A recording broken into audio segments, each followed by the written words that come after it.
Welcome to the first episode of Series 83, everyone. This month we have with us in the studio Daniel Kwan, host of the Asians Represent podcast and designer of the game we are covering this month, Wandering Blades, a brand new action-packed wuxia TTRPG that is kickstarting all this month starting tomorrow. This episode, we learn a lot about this game and Daniel's inspirations for it before diving into character creation. But before we get to that, we do have some calls to action coming up after the show. Here's what to expect. Join us here after the show, where we will have all the details about the Wandering Blades Kickstarter, our normal Patreon information, as well as our patron thank yous. With all of that out of the way, enjoy the show, everyone.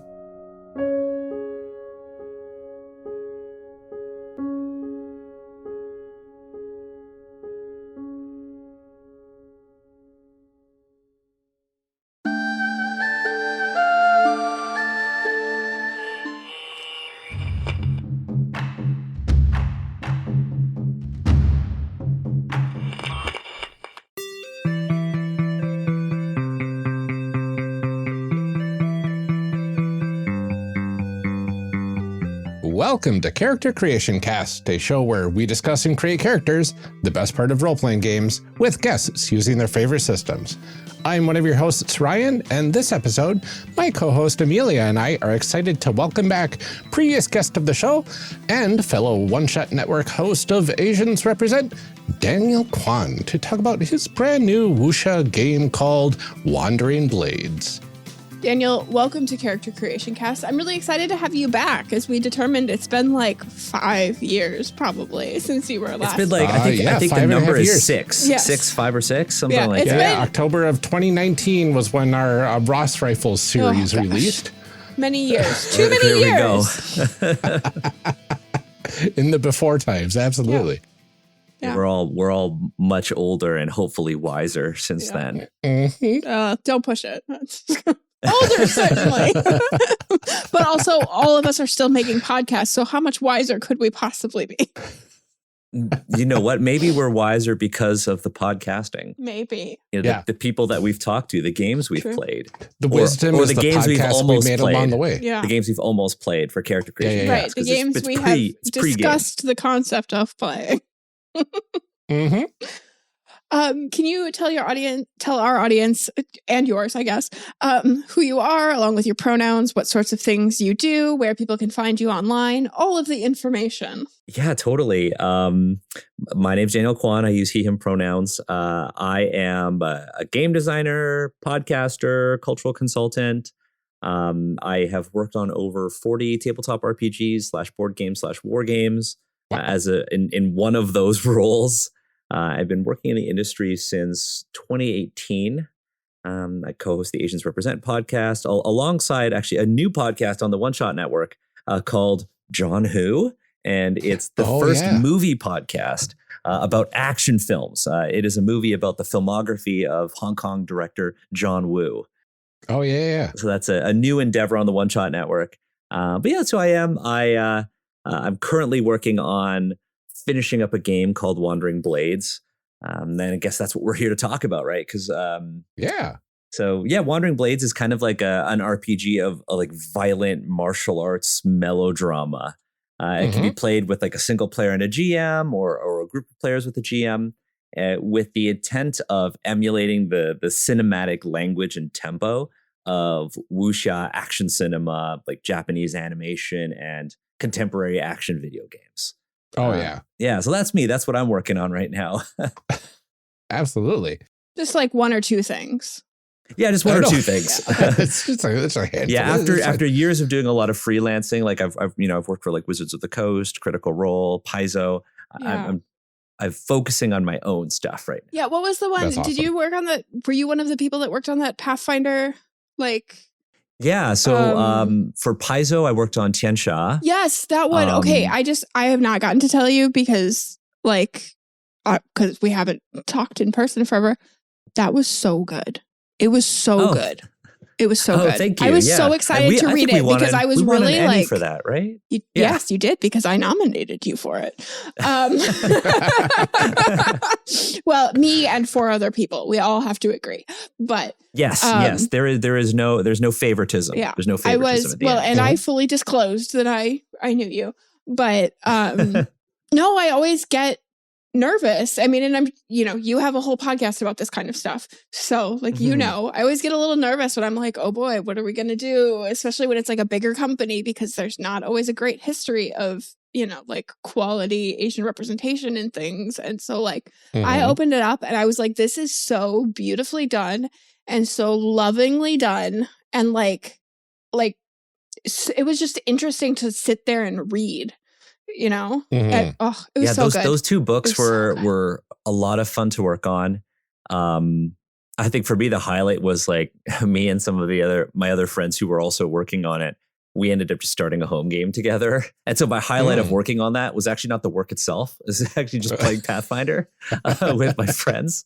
But yeah, I thought what's really cool about that is like every single person who worked on that is Asian. Yes, I know. They were flipping through the credits and all of us are looking and we're like, holy crap. Like it's the first of its kind. Yeah. And I mean, it was groundbreaking and I was so excited that it was done well, because I think there's always that feeling of like, okay, if it doesn't go well, they're not going to try this again, and that's always a worry. And, it was so good. It was so good. Like, thank you. The moment we all got it in the mail, we were like, it was great. Oh, okay. Anyway, I'll stop. I mean, I'll stop telling like you about your work now. But it was, no. I appreciate it. I was so excited I don't really like think about my work a lot. It's kind of like I'm just doing it and it's fun. You did it's it awesome. and then it's done and now I'm on to the next thing. And exactly that's what it's like being a freelancer, right? For sure. I do, like, we were talking about this like before the recording, I guess, started, but like, like we all have day jobs, and I guess having the privilege of a day job means I get to select which projects I work on. Those that I think are interesting or impactful or, align with like my values.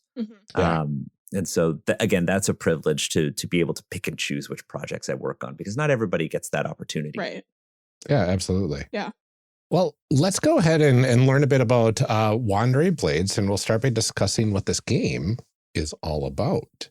What's in a game? So you touched on it a little bit in your introduction there, but I want to dive into what are the big core concepts of Wandering Blades?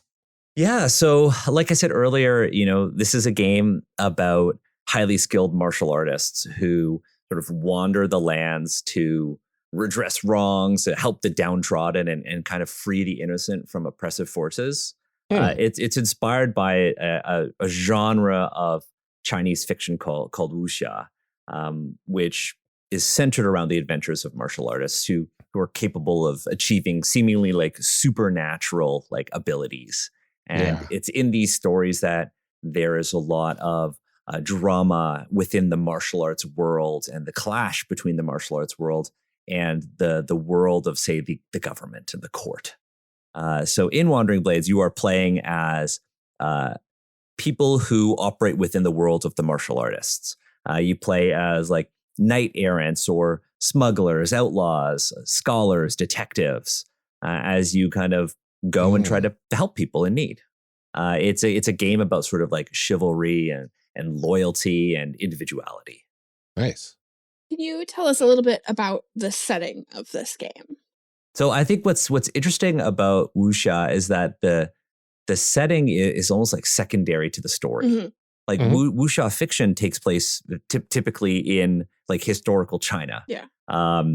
But the sort of, because the stories are focused on like the common people or like martial artists who operate outside of sort of like the courtly, scholarly government world, what is like happening from a historical perspective is not as important to the actual story. Yeah, it's definitely a character first genre. It is a character first genre, 100%. And in many times, like the China that exists in the background is almost just like kind of like set dressing for the drama.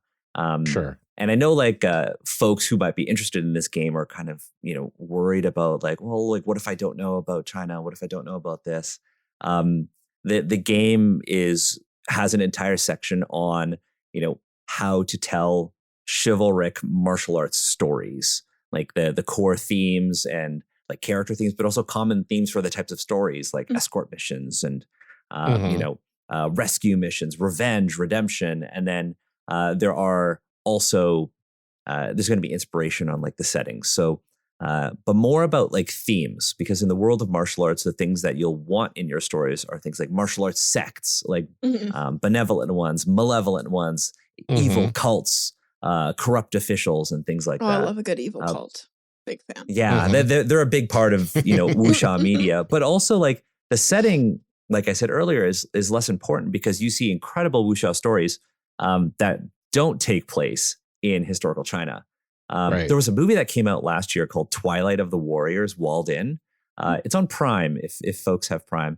I would say it's like the best action movie to come out in 2024. But it's a wuxia movie that takes place in the 1980s in the Kowloon walled city. Okay. So imagine that, like the close quarters sort of setting that Cyberpunk was inspired by in 1980s Hong Kong, but with high flying martial arts. Oh, wow. Okay. So the setting is less important than the themes and the stories you tell between the characters. Yeah. So what sort of tools then do we need to play this game? So one of the things is like, keeping in mind, like tabletop RPGs can be expensive and board games can be expensive. I wanted to make sure that this game was accessible as possible. So all you need is a character sheet, and it's a single page. It's not double-sided. And you just need your 7 polyhedral dice. Okay. Oh, wonderful. To make characters, you just need 4d6s. But to play, you'll need, your classic D20 and any other dice associated with your martial arts techniques and your weapons. Cool. But you don't need anything special to play this. I've designed the game so that you can totally use minis. You could use a VTT if you want, but it's also designed to be used and played with theater of mind. Okay. There isn't any sort of crunchy measurement or anything like that. Because again, if you've watched a wuxia movie like, Crouching Tiger, Hidden Dragon, Hero, those are like the 2 that I find most people have seen. The movement and the combat is so fluid that measuring things out by like, you can only move 30 feet, like in D&D, doesn't work with the genre. No, because it's so much of it is about like looking cool. It's like looking cool, or like I could like run on water, or I could leap from the courtyard to the second floor. Like I shouldn't be limited by that. And so that courtyard is 6 spaces away though on the grid map. So you can't. Yeah, exactly. I can't So that's leap like, to the top of those trees. No.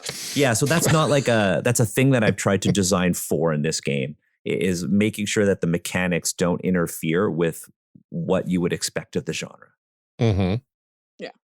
So yeah, you don't need too much. All you need is a character sheet, some dice, and then you're good to go. To go. And so you folks have, I've sent you folks PDFs of the updated character sheet that's going to be shipping with the core rulebook. So you're some of the first to be seeing it. So you mentioned like wuxia, and we talked about a couple of movies and things like that. What kind of like themes do you really want people to explore in this game? I'm always interested, especially when we talk to designers, of like, why did you feel like this was a game that needed to be out there? Yeah, well, I mean, I wanted to design a game that was, to be honest, violent. The wuxia takes many forms. You'll see a lot of wuxia media where it's very melodramatic. There's lots of like romance. Then you'll see wuxia movies from like the 60s and 70s that are really gritty, that have like really grounded action that aren't as fantastical as some of the modern wuxia movies. And I wanted something kind of in the middle. I wanted to create a game that did not get in the way of the melodrama and the character dynamics that you might expect of the genre. But I wanted to create a game that had really dynamic yet robust, I guess, combat mechanics. I had this sort of, and I'll get to themes, but I had this sort of idea of like time to violence. So have you folks ever heard of like the sales concept of like time to value? Yeah. It's like, how soon can your customer see value in your product? Yeah. I wanted like time to violence. So essentially I wanted to design combat mechanics that could feel stylish, fast, and compelling.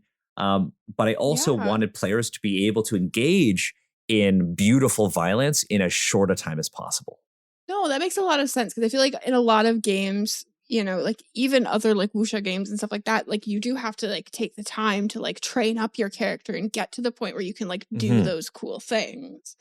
And Mhm. But so, I wanted characters to be dangerous right from the start. Yeah. Because when I was designing this game, like one of the things that I think is important for every game designer to do is first decide on how long you want players to be actually playing a character. Mhm. Right? Is it like, am I supposed to be able to play my character for like, let's use D&D for instance, for 20 levels or like indefinitely? Yeah. Or is it like maybe a Powered by the Apocalypse game where I might be playing my character once in like a one shot? Yeah. Mhm. There are games like 10 Candles where the mechanics are explicit about your characters dying at the end of the session, or like Dread or anything like that. Yeah. So for me, I wanted the game to either feel like a movie, like an action movie. You play it for one session with your character or over 5 sessions. I'm not designing this to be a long-term game. Okay. And so all the mechanics kind of reflect that. Yeah. And Nice. that kind of goes with the themes though, because if I want players to interact with themes of wuxia, I need to give them guidelines and mechanics that allow them to kind of do that in a dramatic way. And so Wandering Blades is really all about individuality, like I said earlier, like loyalty and righteousness, and how every character kind of, I guess, perceives these 3 themes. Yeah. And so in many games of Wandering Blades, you will have characters who are like aiding somebody at the start of the story. Maybe one of the playtests that I've been doing a lot of is characters are escorting a noble from the capital outside of China. This person has witnessed corruption and is fleeing the country and is being chased by imperial forces.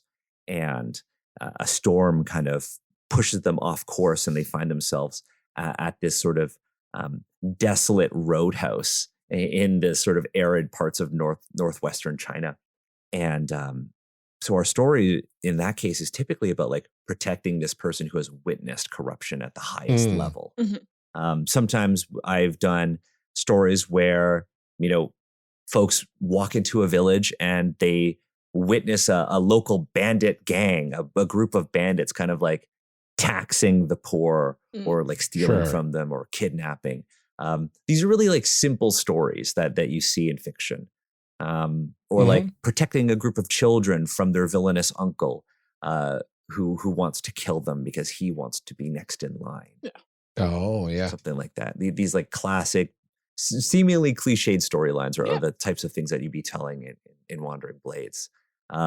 Simple things to kind of keep the group together, and then unique narratives kind of emerge out of that. Because for me, like I really love collaborative storytelling, and I'm not as big of a fan of games that say this is what the story is going to be and this is how you engage with it. I like games that pull all the players together for one reason, and then they get to kind of interact with it and tell their own story and build off of that and go in a direction that they find interesting. And again, that aligns with that theme of like individuality and righteousness and loyalty to each other. Yeah. So it's very much like, here's like a one sentence, like what's happening now, you tell me what you're going to do, rather than like, this is the way to solve it. And yeah. No, and it also sounds like you've thought a lot about like, okay, where is the fun of this genre? Like what about the wuxia genre is like, do you want to engage with? You know, it's like what part of it? And for you, it's like, I love the martial arts and the violence and the, you know, like, which are like a quintessential part of it. And, you know, honestly, why I love watching those movies, because like cinematically and just like the choreography and everything of all of those, like, I'm like, oh, it's like so gorgeous. But yeah, I mean, and then to be able to make a game where you're like, you can do that fun part right away. You don't have to wait to be able to like exactly. And I as love much of that as possible. I love the back and forth of like a sword fight in wuxia movies. Like I love that it's a dance. I love that you know there are parries and counterattacking. I love that there are moments when swords lock and there's this like narrative moment where they're kind of talking to each other face to face. I love the sort of dynamic group fights that you see in some of these movies where characters are like fighting off of each other's techniques, or you know, players or characters are actually like saying like, well, I'm going to trip this person, and then, well, you trip this person, I'm going to step in and try to finish them off. And I wanted to have the like capture that the dynamism of like a group sort of like fight and the back and forth of a duel. But I wanted to capture that mechanically. I didn't want to simply leave it to a player or a group to kind of navigate, because not everybody is familiar with this style of action cinema. But also not everybody might understand the dynamics of like a fight or a sword fight. So I wanted to capture that in a way that could be easy to learn, but difficult to master. Yeah, that's interesting. But yeah, in terms of like, you know, because we were talking about the history of this and you asked about like setting, Wandering Blades actually started as a setting.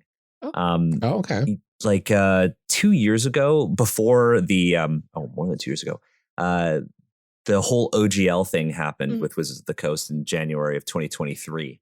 And prior to that, I was actually writing a campaign setting, like my own homebrew setting. And I wanted to make a Xianxia setting, which is kind of like Chinese martial arts high fantasy. So you've got like immortals who like have like really, really awesome magical powers that are empowered by chi, people who can like become immortal. There are like mythological creatures and stuff like that.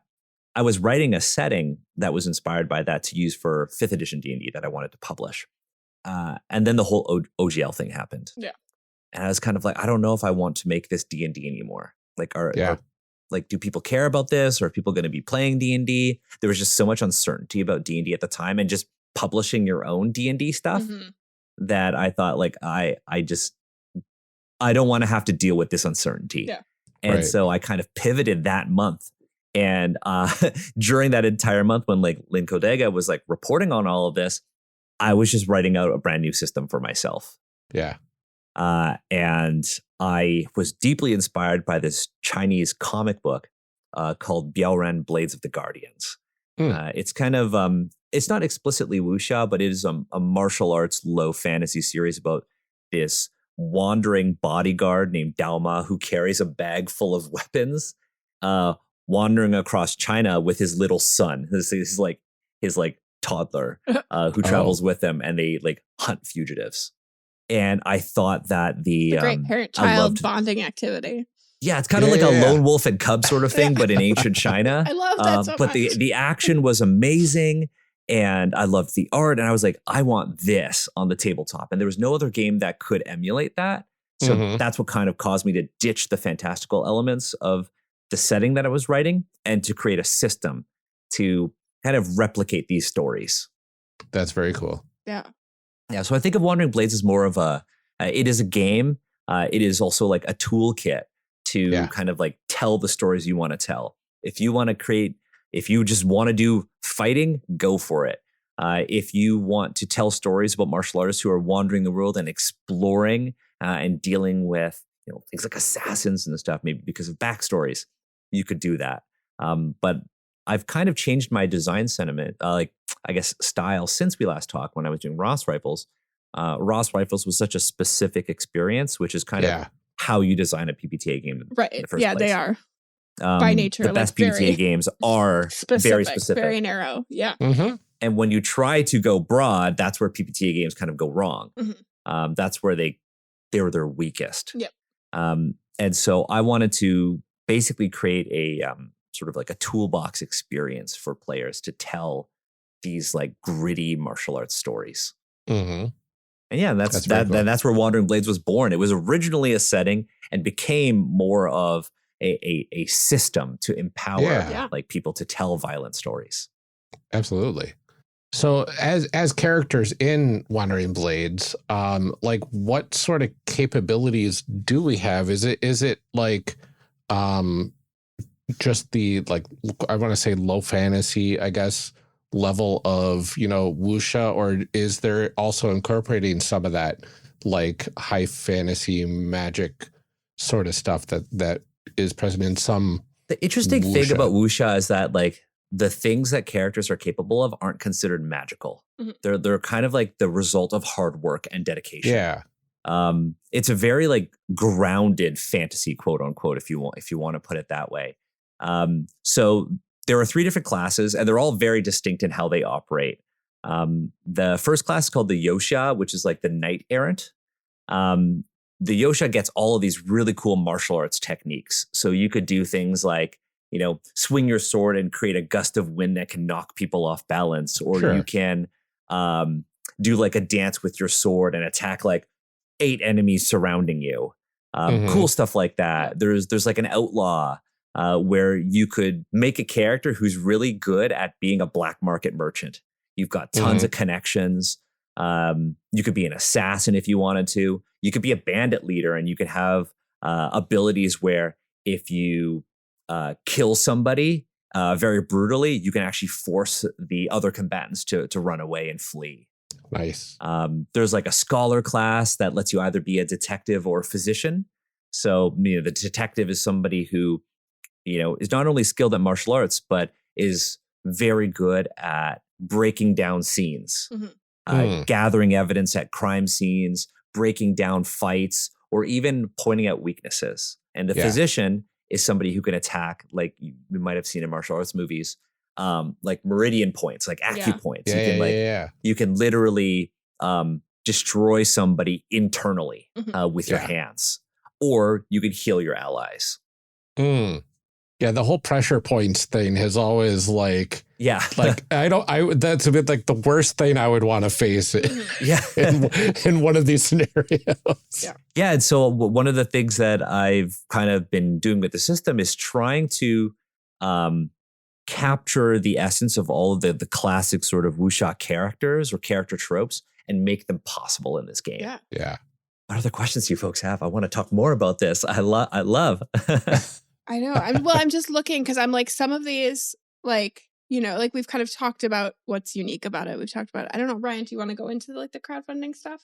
Yeah, we go over the history of the game. So this is usually the part where we look at the Wikipedia article if it exists and give our audience like a rundown of like when the game came out. That's happened since this game was released in 1984. No, I'm just kidding. Yeah. That's only when we have Jeff and John on that really. I know. Exactly. If it's been a couple decades, it's probably Jeff and John covering it with us. But for the history of this game, it's brand new.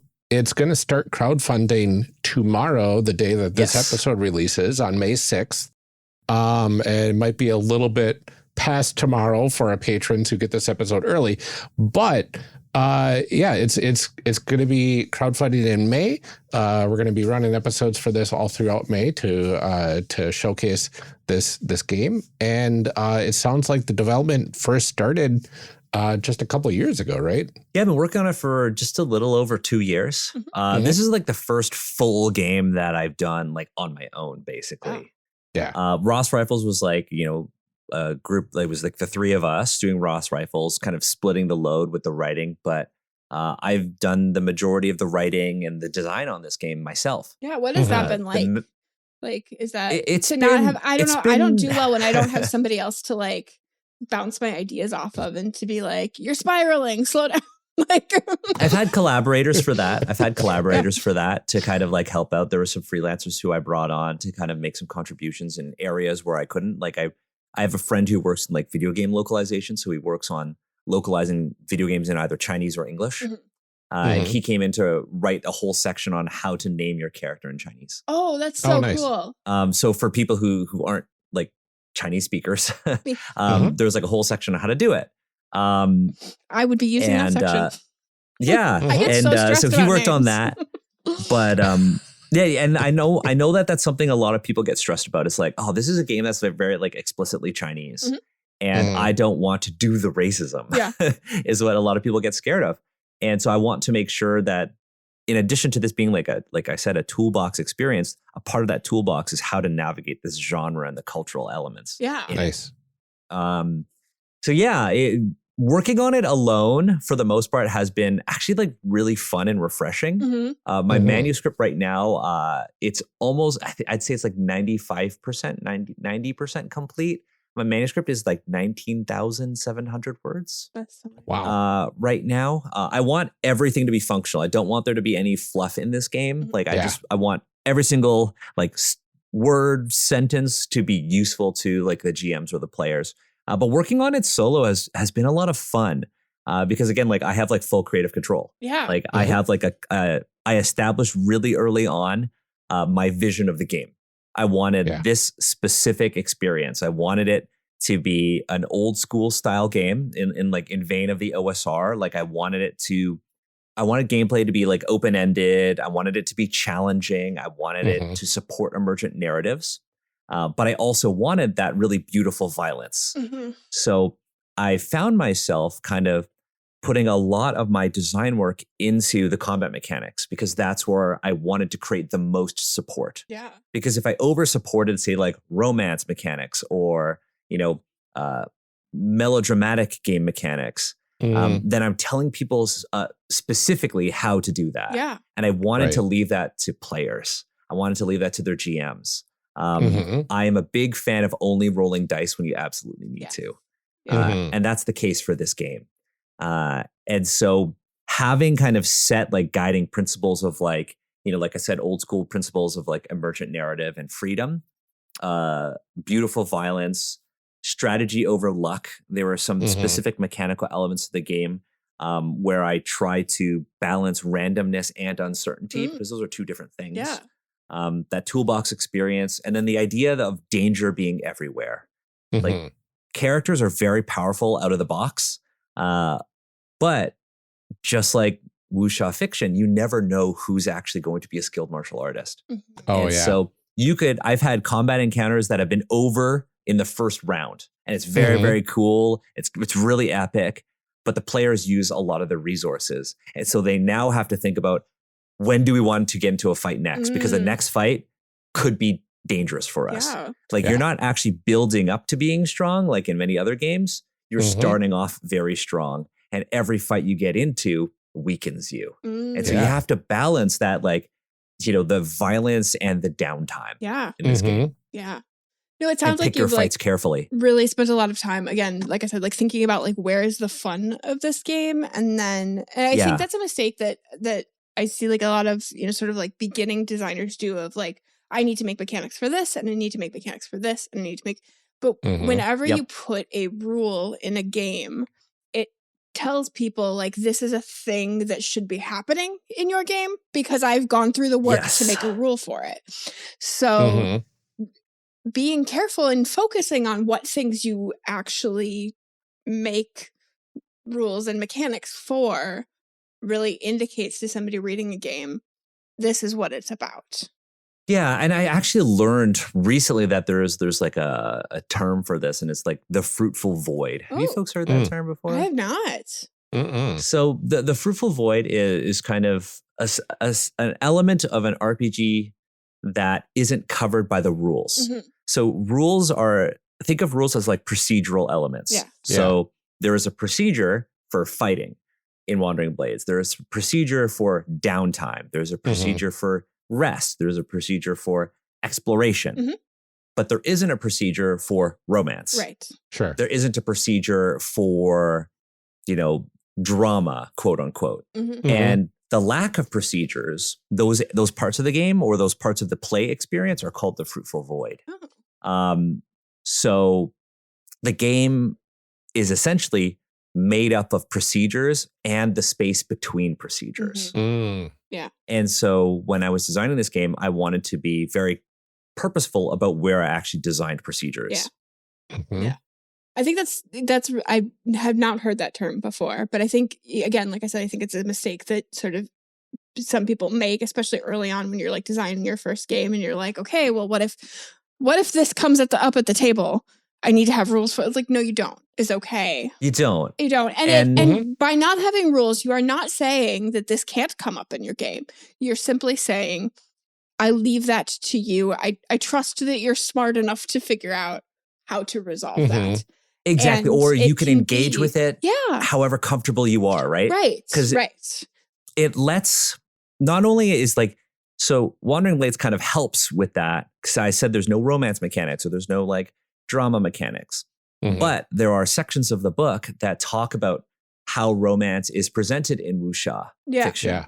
Or what the drama kind of manifests like, or what the themes are of wuxia. Because I want to allow players to kind of engage with those themes in their own way, right? Yeah. I don't want to limit their engagement with them through mechanics. Yes. Yeah, like you don't need to roll dice for romance. Yeah, exactly. Or roll dice to add drama into your game. Right. Right. 100%. Or like, there are one of the common questions that I've actually been asked during playtesting is like, oh, where are my skills? Because I sent you folks the character sheet, you'll notice that there are no skills on the character sheet. And a part of wuxia is assuming that like your characters are highly skillful. Yeah. And if I had put a list of skills, this would basically say, this is what your characters can do and this is what they can't do. Right. It also makes it obvious. And again, that's that void, right? Of like the space of like, if I put all of these things here, the assumption is if it's not there, then it's not, possible or something like that. And so that does make a difference. Like almost all those films and everything, they're good at what they need to be good at in the story. Exactly. Yeah. Right. Exactly. It's like, let's just say I put like a locked door in front of you, right? Well, it's like, I don't have lockpicking as a skill. Well, I guess the game's over then. That's Everybody go home. I guess the game's over, You can't proceed through the story, right? Just kidding. I kick it down because I'm super cool at martial arts. Yeah, I kick it down. Or maybe, you know what? My character has like these cool needles. I want to just throw a needle into the lock to like bust the lock open. And so I want people to, again, this is more of that like sort of like old school RPG like design thinking. Like I want people to think outside of their character sheets. I don't want people to be limited by like what's on the paper in front of them. Yeah. And I want people to actually think, well, like, how do I want to approach this problem? Yeah, there's a locked door in front of me. I could go and just like bust it down. Right. Or maybe we could just go and try to like find the person who has the key. Maybe I will go and try to pick the lock. And I think you learn so much about your character in those kinds of situations too, because you're like, what kind of am I the kind of person that's just like, too bad, I'm knocking down the door? Like, am I the person that rushes in? Am I the person that's like, hey, maybe we should check under the flower pot first and see if someone left a key or Exactly. And like in a group of characters, you don't have, this is the lock-picking person. Right. This is the kick down the door person. It's, you're like, this is the one person that can handle social situations because they have etiquette. Yeah, and there's nothing wrong with those kinds of games, but that's just not what I wanted this game to be. Like I wanted to encourage players to discover solutions within the game world, not on their character sheet. Yeah. Yeah, it definitely opens up for a lot of creativity, I think, in a game like this. Yeah. Exactly. And especially in this sort of genre. Yeah. Yeah, 100%. I think it's something that we don't get to talk about in game design a lot of like, what mechanics did you choose not to design? Like we spend a lot of time, even on this show, talking about like, oh, you made rules for that. Why? But like, it's very intriguing to me to be like, I specifically didn't make rules for drama. And now you have a potential question for future guests. Yeah, exactly. But like that was a conscious what didn't you choice design that I for? decided I didn't need that, and that Bingo. says a lot about a game too. Absolutely. Yeah. Again, like it's very important to know what you're going to design for and what you aren't going to design for. But the things that you aren't going to design mechanics for, you should also try to build support in for players. Yeah. Absolutely. Yeah. And that's where the genre notes come in. And that's where, some of the other mechanics can give you pieces of inspiration. For instance, like, well, we don't have like, there's a reputation system in this game. And it allows the GM it provides the GM with a little bit of structure on how NPCs might react to a certain character. But the rules say that you can use that if you want to, but you don't necessarily have to. If your group is more about the improv and, something makes sense in the moment, go with that.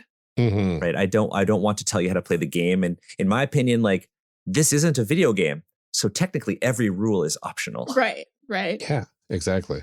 Every rule is optional. And so I want to give people, a whole bunch of different procedures that they could engage with at their own pace. Like maybe for your first session, you won't use every single really, really like detailed combat rule. You might just use the basic stuff. I've also written in like optional rules like, hey, if you want fights to be even more dangerous, you could try using this. Yeah. There are little designer notes throughout the book for that. Yeah. Very nice. And I love that as a way to kind of balance some of that out and to kind of tailor it to all sorts of specific, because it is really I think really tempting when you're designing something to be like, okay, but like, what if this happens? I should make a rule for that. Okay, but then what if Yeah. somebody else is doing, and so I really like the idea of like the genre notes and the sort of author's notes and things to be like, hey, this might come up. If it does, Yeah, like here's a little tip. right. Like here's right. a tip. Yeah. Like here is Um, me as a designer acknowledging that these things may happen. You do you. But I am aware that Yes. like I am aware that it might come up. Yeah. And if I'm going to say that like this game was inspired by this, this, and this, I also made sure that it actually worked. Right. So one of the things that I tried with this game that I've never done before as a designer was I actually tried to actively emulate sources of inspiration. Ooh. So at the time, one of the video games I was playing a lot of was Ghost of Tsushima. Oh my God, I love that game so much. I can't wait for the and next I one. thought I thought the combat was super cool in Ghost of Tsushima. I loved the flow, the stances, the back and forth. But I also loved in Ghost of Tsushima that you can take a stealthy approach. You could just walk into a camp and kill everybody. And so one of the things that I did was I recorded my own Ghost of Tsushima gameplay, or I watched stuff on YouTube, and then I broke it down frame by frame to see if my system could emulate that experience. That's really which cool. it could. Yes. And so I was posting these like blogs on my itch page about breaking down frame by frame how my mechanics would work in this like Ghost of Tsushima YouTube video. Oh my gosh. That's Nice. really smart. And so if I were to say that like, oh, this is inspired by the combat of this, it 100% is because I tried to break it down. It's like, Same with can things I like, do the thing that I'm trying to make this about? Yeah. Exactly. And it's not like, we could say that, oh, my game was inspired by this, but you have to do a lot of work as a player, as a GM to really emulate that. That's not the case with this one. Like another one was Demon Slayer. Like I really love Demon Slayer and like the anime. And I love the drama of it. I love how over the top the action is because it's very similar to wuxia, especially with how they like call out different techniques and stuff. So that was like another thing that I would watch and try to like emulate through the game design or to see how my design choices would map onto the media that inspired it. That's really cool. Nice. It was a very fun exercise, Yeah. to be quite honest. Like, and that kind of kept me very engaged. And I have me and like some friends who also worked on the game. Every Sunday we watch action movies.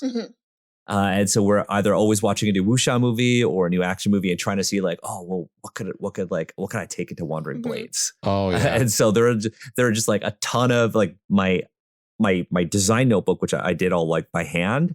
It just has like tabs for every single movie I watched That's and really like what I took from them. And I'm like, oh, this is fun. Let me stick that into the game.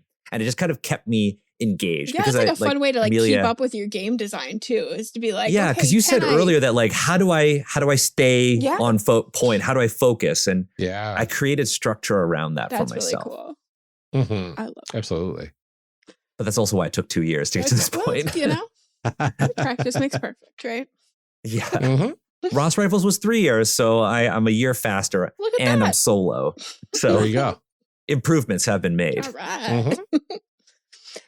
The last thing before we jump into our character creation really is just, are there terms or concepts that you think our listeners might need to know just to be able to follow along? Sometimes the answer is no, and we'll explain it as we go. But the only thing that folks will need to kind of understand is the idea of chi. So chi is something that folks will probably encounter if they play like Dungeons and Dragons or Pathfinder. They call it ki. In Chinese culture, chi is this concept that basically covers like this vital energy found in like all living things. And so in Wandering Blades, each player character has a pool of chi or chi points that they can use to break the flow of combat. So chi points are things that are required to use special, really, really powerful martial arts techniques. Or chi points are things that can be used to give you extra actions in combat to kind of break the flow and add this like extra layer of complexity to your experience. So yeah, that's the one thing that I think people should be aware of ahead of time is this idea that chi is not like mana. It is something that like in Chinese culture and traditional Chinese medicine is believed to be real. Yeah. And so while it may seem fantastical and while it empowers characters to do fantastical things, it isn't magic. The Right. chi that these characters have is the result of discipline and training. That makes sense. But yeah, that's the main thing that I think people will be unfamiliar with. Okay. And how we talk about hit points is a little bit different, but I don't think it's dramatically different from how people may view hit points already. Mhm. But we'll get to that. Okay. Cool. Yeah, I'm very annoyed that my first exposure to chi, the concept of it, was through Palladium back in the 90s. So Yeah, you know what? Like, everybody's got to start somewhere. Everybody's got to start somewhere, right? And at Ryan least you started know at the about it. bottom. Yeah, and look, there is Started at the bottom. Now we're here. at least you're aware of some issues that there are with it. I mean, we've seen it in just a other little bit. things. Like, you know, with like D&D, chi was like described as this like magical thing that only monks had. But when I had the chance to work on Candlekeep Mysteries for Wizards, I specifically wrote into that adventure, which is now canon within D&D, that chi is something that's in all living beings. And that monks are just martial characters who are practiced at harnessing their energy. They know what to Yeah. do with it. They don't just have They know it. what to do with it. So it's not like it's a thing that they only have and it's a thing that's only Asian. No, it's a thing that is in everything. And this class just happens to be the one that has dedicated their life to harnessing it. yeah, that makes sense. So there's nuance to it now. Yes. Mm-hmm. Rather Absolutely. than these are my magic points. Aw. These are my Mhm. Chinese magic points. That's not the case anymore. Excellent. Well, it sounds like we're at that point. Are we ready to make some people? I'm ready. Yeah. Are you both good to go? Yeah. Let's make some people. In terms of our characters, do you folks have your character sheets in I front of do. you? I'm so excited. Yes. Okay. What do we need to start with, So- Danielle? Why don't we start with the big elephant in the room, and that's the names, because I think that's the thing that Okay. a lot of people get anxious about. Yeah.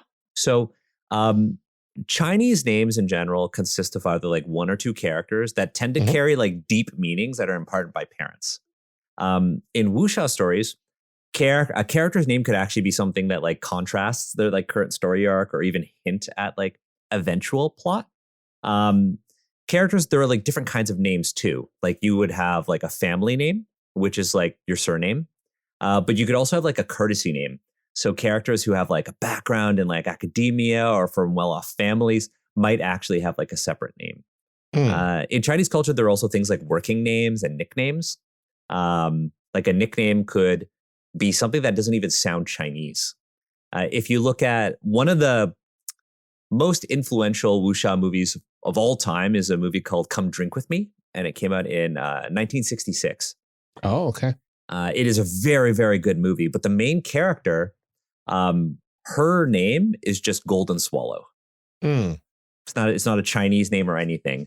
There's another character, the other protagonist, he's just called Drunken Cat. Or there's like a guy who's called like Jade-Faced Tiger.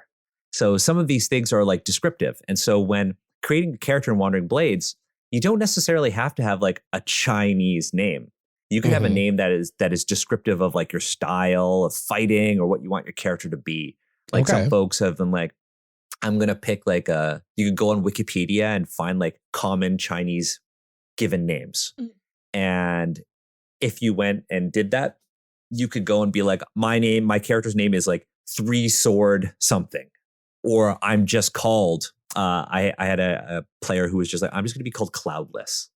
I'm just called Cloudless. Or like somebody made a character who they wanted to be like a court painter. And so, but they also wanted to like paint in the blood of their enemies. Okay, that's dope. So I was like, oh, what if you were called like Red Tail? Because like your brush is like Yeah. looks like a horse's tail or something, and you're painting with the blood of your victims. And so your character name doesn't have to be Chinese. Okay. It could be like a combination of like a color or a condition or like a destructive force or even like an emotion with something like a celestial body, like a moon or like a location, like a river or even like a precious material like jade or gold. Okay. So making a character is actually there's a lot less pressure to making a character because you don't have to use like Chinese characters. Yeah. Yeah. All right. You could Okay. also have like nicknames too, like Shadowless Sword. could be a nickname to describe a character who's really fast at drawing their sword. So you never actually see the shadow of the sword. Or maybe they're called shadowless sword because their sword, their blade is so thin that it's very hard to perceive its shadow. So typically we'll start with like a character's name. And starting with the character's name is a good way of kind of giving yourself a direction in which you want to take your character. Like, do you want your character to be a character who is like out for vengeance? Do you want your character to be a folk hero? Do you want your character to be, you know, like a troubled outcast, a bandit, a thief, or even like a teacher, like who is like dissatisfied with the curriculum that the court has set? Yeah. I want to be some kind of like investigator type. Like a detective. Ooh, yeah. Yeah. There is actually like an incredible movie that I watched to kind of like help develop the detective class. And the movie in China, it was just called wuxia. But in the West, it's called Dragon. And starring Donnie Yen of like Hitman fame. And he his character actually has multiple names because he has aliases. So your character could, over time, you could even change the name of your character if you wanted to start and be like, you know what, I'm just going to have this sort of like a nickname for my character. And then maybe down the line, I'll do some research and figure out the Chinese name, or it'll come up naturally in conversation. Sure. So if you want to be sort of like a detective, you could actually use the name of Donnie Yen's character from that movie. Or you could call yourself, maybe your name could be something about like your eyes. Maybe you're good at spotting things, right? It could be as simple as like, let's pick like the family name for Donnie Yen's character in that movie is Liu. Okay. And you could just be Eagle-Eyed Liu. Ooh. Or you could even go and search like, what are the most common family names in China? Pick one that you are comfortable pronouncing, and then maybe add some descriptors to it. Also, because if your characters are mysterious and not known to certain parts of the world, you may also just be known by like a specific nickname. Like I've had my last playtest that I had, somebody, he just called his character Chuckles. Oh, yeah. And one of his things was he wears a necklace of like teeth from soldiers that he kills. And so it looks like he's always got a grin. Oh, they called himself Chuckles. I had a player who I mentioned Cloudless was like was a name for a character that a player picked, but another one was like Blazing Spear. They wanted to be a spear user. It is very literal, but they also had like a fiery personality. So they're very, very, they can be extremely descriptive and straightforward. I can also give you folks examples too. I'm going to go kind of the nickname route and go with Singing Edge. Ooh, Singing Edge is cool. Yeah. So like, and she, her pronouns, and as she fights with her swords, it's almost like they create whistle, music like, as they slice through the air. Yeah. So good. I like that. So now we've kind of got like an idea of how you envision your character cinematically playing out. So we know that when we go and pick our equipment, we're going to definitely pick a sword. And when we pick our class, we're going to pick a class that is more combat based. Yeah, absolutely. Okay, I like Singing Edge. But then Amelia, you're kind of thinking of like a detective type character, right? I am. And I have something in my head about like, you know, like shining light on things or bringing things to light or something. And it's like my brain was like, keeps thinking like you're putting your shining light on like the truth. Like sunbeam, so you could that sounds too bright and happy. And I don't know. Well, you could do a name. You could pick a Chinese name. Feng Yao would be like sunlight. Ooh, I like that. Right? And because you're literally like shining light on like the truth. What was it? Feng Yao. FENG. YAO. And then YAO. And what was your character's pronouns? Let's do they, them. Okay, perfect. You also get to make a character. Oh, do I get to make a character as well? Yeah. Oh, snap. Join I was not prepared for that. Oh my God. Okay. Oh, you know what? I wasn't prepared to make decisions. I wasn't prepared to make decisions. Okay, I will. Oh man, you know what? I'm going to use this as an opportunity to flesh out characters within the core rule book. Go for I it. am working on an adventure, so I'm going to create some stats Yes. for a character. I'm going to do. I'm going to create a character, and I'm actually going to name this character off. Use the name of somebody who I knew growing up, and so my grandfather used to like run a restaurant, and the chef, her name was Fui. So I'm going to use that name, and I think she's going to be this like this really, really, really strong character who wields like a cleaver or something. Oh yeah. Mm-hmm. Yeah, that's what I'm going to do. I love a good chef martial artist. Yeah, because again, many of these characters have like alter egos. Yeah. Yeah. Right. They the most common one is they pretend to be like a homeless person, and it lets them kind of go incognito, and so they can like kind of people watch without and like blend into scenes, because you know the snooty nobles don't even like pay attention to those folks. So yeah, maybe my alter ego is that of like a chef. Yeah. And maybe I have like another name. I'm called Fui, but people used to call me White Fox. Oh, that's nice. Honestly, that's like one of my favorite tropes for some reason, is just like people not paying attention to the hired help, and like 100%. But that's how you use that to your advantage, right? Exactly. You think they would learn by now? You would think they'd know, would think right? They had watched enough movies to know. Yeah, totally. That would be super meta. It's like you just got to go watch more wuxia movies in this wuxia story. Yeah. That's why we keep on failing at our mission. This is maybe some genre bending right now. Call to action. Yeah, like that. I am so glad that we had Daniel back on the show. He had reached out on the One Shot Network Discord and asked if anybody wanted to cover this brand new wuxia game. And honestly, I had to jump at the chance because I love Daniel. Daniel is a fantastic person and a remarkable game designer, and all of that care and attention that he puts into emulating this genre, the wuxia genre, is very apparent in this game. I'm thoroughly excited to get a copy of the full game and to see what sort of goodies are in there. It's going to be a wonderful game to have, and it's going to be a wonderful series for all of you to hear. I cannot wait for you to meet the characters that we made.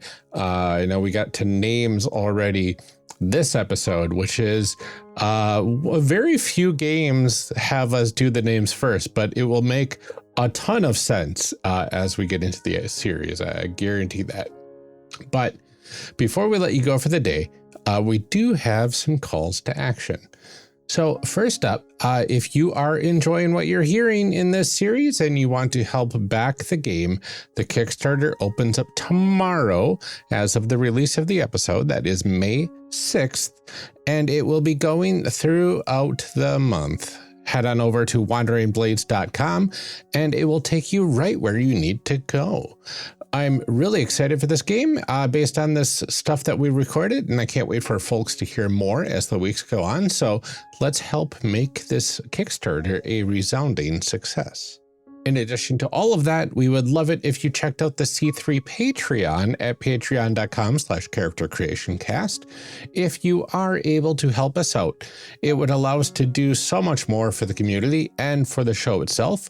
I would love to bring on somebody to help us out with updating our website every month. I would love to pay this person for the hour or two that this process takes, but we need to get a few more patrons to get to that point. If we hit $160 a month, I think that we could do that. If we hit $200 a month, I think we could even have them get to the backlog of information up on there that we've been meaning to get to these past X number of years. And as a bonus, if we hit $200 a month, we can start offering yearly subscriptions at a discount. Now, if we get 8 more campaign level patrons, that would get us past that $200 barrier. 8 is not too terribly many. And that will be 8 more folks that get some really great stuff, including new stickers for every month that you are a patron, a set of 3d6 C3 branded dice that are really great quality from Chessex, a personalized thank you card from the both of us, handcrafted by Amelia herself, as well as many other perks. This is all for $10 a month, and it will go a long way towards helping provide a one-stop shop for any of the games that we cover on the show. We're planning to have links to character sheets and other resources for the games, links to the episodes we cover the game in, blurbs about the games and the guests, and more. We also have tiers at the $5 and $1 levels that get you various perks as well. So head on over to patreon.com/charactercreationcast to get all of the info. In addition to all of that, we do like to thank our current patrons every episode. Your support truly helps out a great deal. So let's go ahead and do that right now. Starting with Lieutenant DJG, aka Tigranosaurus, and Eric Bonds. Our deepest thanks to all of you. Thank you, Daryl Holiday II, Shadim Cabal, and the Shyest Barbarian. We couldn't do this without you. Benjamin Sweeney, Rob Fletcher, and Kevin Brown. You're the best. Thanks. Thank you to Tentacle Duck, John Adamus, and A3 Sketchpad. Thank you as well to Cole McCallum, Carlos Salazar, and Eric S. Thanks, Ian Potmeyer, Liam G, and Brian Culm. We are glad to have you with us. Thanks to Garden GM, Tanglefoot, and Blue Kryptonite. So glad to have you all backing us as well. Danny, Nicole Trainer, and Liam Murray, many thanks to you. Thank you, Kenning, Brian Kurtz, and Mark E. Fair. Your support brings us so much joy. Drew Owen, Oz, and James McKinley, we are so grateful to all of you. Thank you. And finally, Sean Metcalf and Robert, we're happy to have you here with us. Thank you. And thank you to all of our future patrons. If you want to join this phenomenal group of individuals, please head on over to patreon.com/charactercreationcast and help us out. We are getting very close to covering our operating expenses every month. And with a bit more assistance, we'll be able to make those website upgrades and make exploring your favorite games that much easier. And finally, if you want to join in the discussion with our hosts, some of our guests, and a bunch of fans, head on to our Discord at discord.charactercreationcast.com.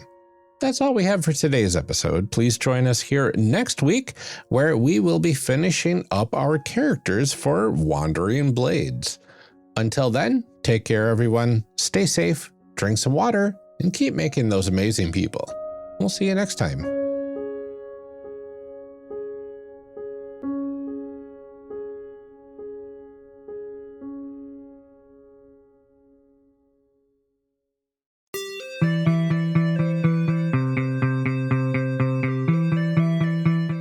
Thank you for joining us for part 1 of this character creation series. We'll be back in part 2, picking up right where we left off. Character Creation Cast is a production of the One Shot Podcast Network and can be found online at www.charactercreationcast.com. Head to the website to get more information on our hosts, this show, and even our press kit. Character Creation Cast can also be found on Twitter and Blue Sky at CreationCast, or on our Discord server at discord.charactercreationcast.com. I'm one of your hosts, Ryan Bolter, and I can be found on Twitter and Blue Sky at Lord Neptune or online at lordneptune.com. Our other host, Amelia Antrim, can be found on Twitter and Blue Sky at Ginger Reckoning. Music for this episode is used with a Creative Commons license or with permission from the podcast they originated from. Further information can be found within the show notes. Our main theme music is Hero Remix by Steve Combs and is used with a Creative Commons license. This podcast is owned by us under Creative Commons. This episode was edited by Ryan Bolter. Further information for the game systems used and today's guests can also be found in the show notes. If you'd like to support our show, find us on Patreon. Get access to bonus episodes, exclusive merch, and much more at patreon.com/charactercreationcast. Thanks for joining us. And remember, we find that the best part of any role-playing game is character creation. So go out there and create some amazing people. We'll see you next time.